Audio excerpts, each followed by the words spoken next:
ପିଲାମାନେ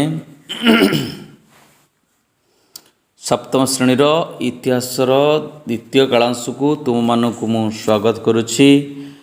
ଆମେମାନେ ଗତ କ୍ଲାସରେ ଜାଣିଥିଲେ କେମିତି ବିଭିନ୍ନ ପ୍ରକାର ଐତିହାସିକ ଉପାଦାନ ଗୁଡ଼ିକୁ ଆମକୁ ତତ୍କାଳୀନ ଭାରତବର୍ଷର ଆକ୍ରମଣକାରୀ ତଥା ଧନ ସମ୍ପତ୍ତି ଲୁଣ୍ଠନକାରୀଙ୍କ ବିଷୟରେ ଜାଣିବା ପାଇଁ ସାହାଯ୍ୟ କରିଥାଏ।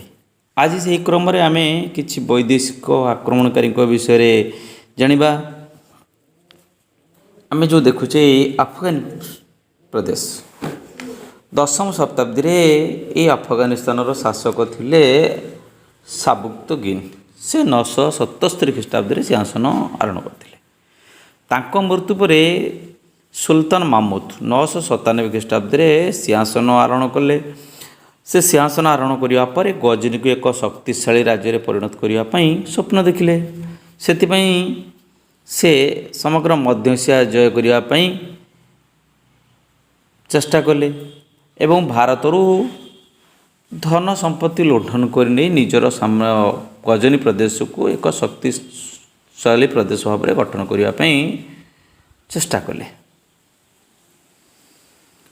ସେଥିପାଇଁ ସେ ଏକ ବିରାଟ ସୈନ୍ୟବାହିନୀ ଗଠନ କରି 1000-1027 ଖ୍ରୀଷ୍ଟାବ୍ଦ ମଧ୍ୟରେ ପ୍ରାୟ 17 ଥର ଭାରତ ଆକ୍ରମଣ କରିଛନ୍ତି। ସେ ଭାରତ ଆକ୍ରମଣ କରିବାକୁ ବାହାରି ପ୍ରଥମେ ଭାରତର ଉତ୍ତର ପଶ୍ଚିମରେ ଥିବା ପଞ୍ଜାବ, ମୁଲତାନ, ଥାନେଶ୍ୱର ଅଧିକାର କଲା ପରେ ପଞ୍ଜାବକୁ ନିଜ ରାଜ୍ୟ ସହିତ ମିଶାଇଲେ ଏବଂ ସୁଲତାନ ମାମୁଦ ଜାଣିଥିଲେ ସେହି ସମୟରେ ଭାରତର ମନ୍ଦିର ଗୁଡ଼ିକ ସାମାଜିକ କେନ୍ଦ୍ରସ୍ଥଳୀ ଥିଲା ଏବଂ ମନ୍ଦିର ଗୁଡ଼ିକରେ ପ୍ରଚୁର ଧନ ସମ୍ପତ୍ତି ଗଚ୍ଛିତ ଥିଲା, ଯାହା ସମାଜ କଲ୍ୟାଣରେ ବ୍ୟବହାର ହେଉଥିଲା। ଏଇଥିପାଇଁ ସେ 1025 ଖ୍ରୀଷ୍ଟାବ୍ଦରେ ଗୁଜରାଟ ପ୍ରଦେଶର ଯେଉଁ କାଥିୱାଡ଼ା ସମୁଦ୍ର କୂଳରେ ଅବସ୍ଥିତ ସୋମନାଥ ମନ୍ଦିରକୁ ଆକ୍ରମଣ କଲେ ଏବଂ ଏଠାରୁ ଧନ ସମ୍ପତ୍ତି ଲୁଣ୍ଠନ କରିବାରେ ମଧ୍ୟ ସଫଳ ହେଲେ। କେବଳ ଧନ ସମ୍ପତ୍ତି ଲୁଣ୍ଠନ କରିବା ଉଦ୍ଦେଶ୍ୟ ନଥିଲା, ଆଉ ତାଙ୍କର ଏକ ହୀନ ଉଦ୍ଦେଶ୍ୟ ଥିଲା ହିନ୍ଦୁ ମନ୍ଦିର ଗୁଡ଼ିକୁ ଧ୍ୱଂସ କରିବା, ମସଜିଦ ନିର୍ମାଣ କରିବା ଏବଂ ଇସଲାମ ଧର୍ମର ପ୍ରଚାର ପ୍ରସାର କରିବା। ଯାହା 1030 ଖ୍ରୀଷ୍ଟାବ୍ଦରେ ସୁଲତାନ ମାମୁଦଙ୍କର ମୃତ୍ୟୁ ପରେ ଭାରତରେ ଏକ ଆକ୍ରମଣକାରୀ ଓ ଲୁଣ୍ଠନକାରୀ କବଳରୁ ଭାରତବର୍ଷ ମୁକ୍ତ ହେଲା। ମାମୁଦଙ୍କର କିଛି ଭଲ ଗୁଣ ଥିଲା। ଏହା ହେଉଛି ତାଙ୍କ ଦରବାରରେ ସେ କିଛି କବି, ପଣ୍ଡିତ, ଲେଖକ ଏମାନଙ୍କୁ ସମ୍ମାନ କରୁଥିଲେ। ତାଙ୍କର ପୃଷ୍ଠପୋଷକତା ଲାଭ କରି ପାରିସିକ କବି ଫିରଦୋସୀ ଶାହନାମା ନାମକ ଏକ ବିରାଟ ଗ୍ରନ୍ଥ ରଚନା କରିଥିଲେ, ଯାହା ସେହି ସମୟର ସାମାଜିକ ଅବସ୍ଥା, ରାଜନୈତିକ ଅବସ୍ଥା, ଅର୍ଥନୈତିକ ଅବସ୍ଥା ବିଷୟରେ ଆମକୁ ସୂଚନା ଦେଇଥାଏ। ସୁଲତାନ ମାମୁଦଙ୍କ ବିଷୟରେ ମଧ୍ୟ ସୂଚନା ଦେଇଥାଏ। ଭାରତ ବିଷୟରେ ଜାଣିବା ପାଇଁ ଭାରତର ସୁଶାସନ, ଭାରତର ସାମାଜିକ ଜୀବନ ଏବଂ ଏକ ଶକ୍ତିଶାଳୀ ଧନଧାନ୍ୟରେ ପରିପୂର୍ଣ୍ଣ ଭାରତ ବିଷୟରେ ଜାଣିବା ପାଇଁ ସୁଲତାନ ମାମୁଦ କ'ଣ କଲେ, ଜଣେ ବିଦ୍ୱାନ ବ୍ୟକ୍ତି ଆଲବେରୁନକୁ ଭାରତକୁ ପଠାଇଥିଲେ। ସେ ଭାରତବର୍ଷରେ କିଛି ଦିନ ରହଣି ସମୟରେ ଭାରତର ବିଭିନ୍ନ ସ୍ଥାନକୁ ଗ୍ରସ୍ତ କରିଥିଲେ ଏବଂ ବିଭିନ୍ନ ସ୍ଥାନ ଗ୍ରସ୍ତ ସମୟରେ ଯେଉଁ ତଥ୍ୟ ସେମାନେ ସେ ପାଉଥିଲେ ତାକୁ ଏକ ପୁସ୍ତକ ଆକାରରେ ଲେଖି ରଖୁଥିଲେ, ଯାହାର ନାଁ ଥିଲା ତହକିତି ହିନ୍ଦ ବା ଅର୍ଥାତ୍ ଭାରତ ବିଷୟରେ ଯାହା ସତ୍ୟ। ସୁଲତାନ ମାମୁଦଙ୍କର ମୃତ୍ୟୁ ପରେ ଗଜନୀ ନିଜର ଗୌରବ ହରାଇ ବସିଲା। ଏଙ୍କର ପରବର୍ତ୍ତୀ ଶାସକମାନେ ଦୁର୍ବଳ ଥିଲେ। ଏହାର ସୁଯୋଗ ନେଇ ସେ ଆଫଗାନିସ୍ତାନର ଘୋର ନାମକ ଏକ ପ୍ରଦେଶ ମୁଣ୍ଡ ଟେକିଲା, ଯାହାର ଶାସକ ଥିଲେ ମହମ୍ମଦ ଘୋରୀ। ମହମ୍ମଦ ଘୋରୀ ଶାସନ ଭାର ଗ୍ରହଣ କରିବା ପରେ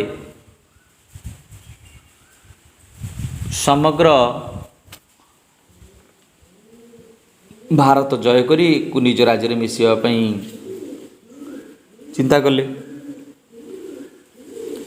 ଏବଂ ଭାରତରୁ ଧନ ସମ୍ପତ୍ତି ଲୁଣ୍ଠନ କରି ନିଜ ଘୋର ପ୍ରଦେଶର ପୁନର୍ଗଠନ ପାଇଁ ଚିନ୍ତା କଲେ, ଯେଉଁଥିପାଇଁ ମହମ୍ମଦ ଘୋରୀ 1175 ଖ୍ରୀଷ୍ଟାବ୍ଦରେ ମୁଲତାନ ଅଧିକାର କରି ଭାରତ ଆକ୍ରମଣ ପାଇଁ ପଥ ପ୍ରସ୍ତୁତ କଲେ। ଏହାପରେ ସେ ପଶ୍ଚିମ ସୀମାନ୍ତରେ ଥିବା ସିନ୍ଧୁ ପ୍ରଦେଶ ପଞ୍ଜାବ ଅଧିକାର କରି ଦିଲ୍ଲୀ ଆଡ଼କୁ ଅଗ୍ରସର ହେଲେ। ଏହି ସମୟରେ ଦିଲ୍ଲୀରେ ଚୌହାନ ବଂଶର ରାଜା ପୃଥ୍ୱୀରାଜ ଚୌହାନ ଶାସନ କରୁଥିଲେ। ସେ ଜଣେ ବୀର ରାଜା ଥିଲେ, କର୍ତ୍ତବ୍ୟନିଷ୍ଠ ରାଜା ଥିଲେ ଏବଂ ଧର୍ମପ୍ରିୟ ରାଜା ଥିଲେ। ସେ ମଧ୍ୟ ଜଣେ ପ୍ରଜାବତ୍ସଳ ରାଜା ଥିଲେ।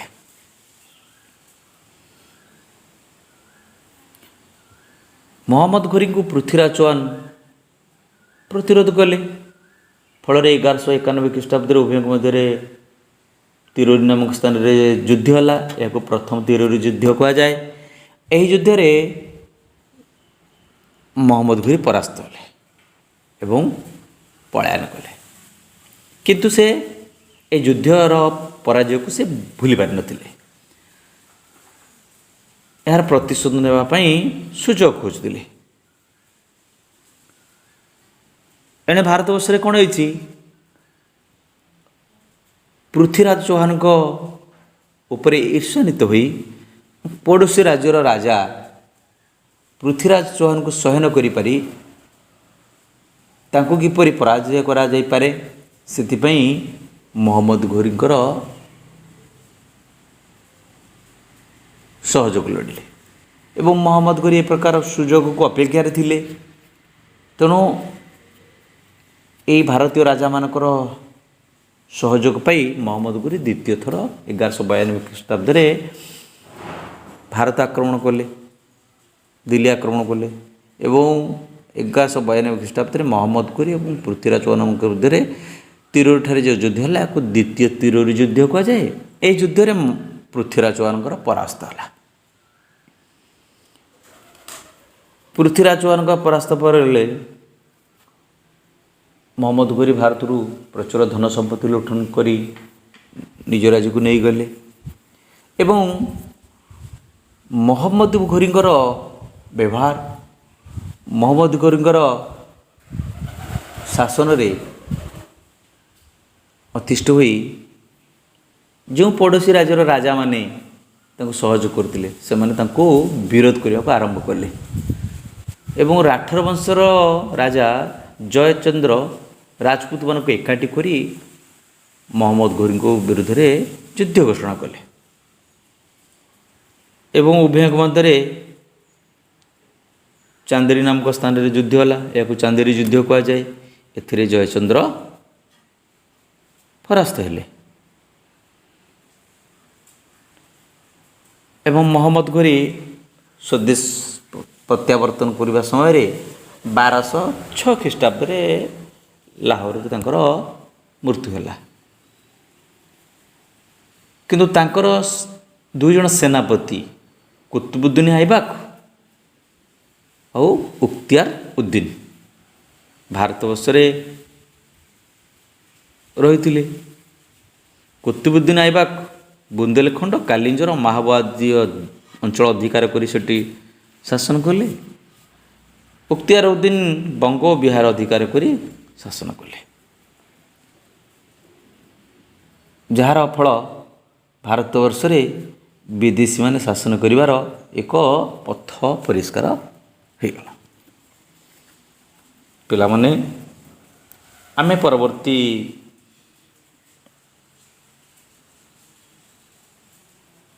କ୍ଲାସରେ ଅନ୍ୟ ବିଷୟ ଦେଖିବା। ଏହି ବିଷୟରେ ତୁମମାନଙ୍କୁ କିଛି ପ୍ରଶ୍ନ ଦିଆଗଲା, ଯାହାର ଉତ୍ତର ତୁମେ କରି ତୁମର ଗୁରୁଜୀମାନଙ୍କୁ ଦେଖାଇବ।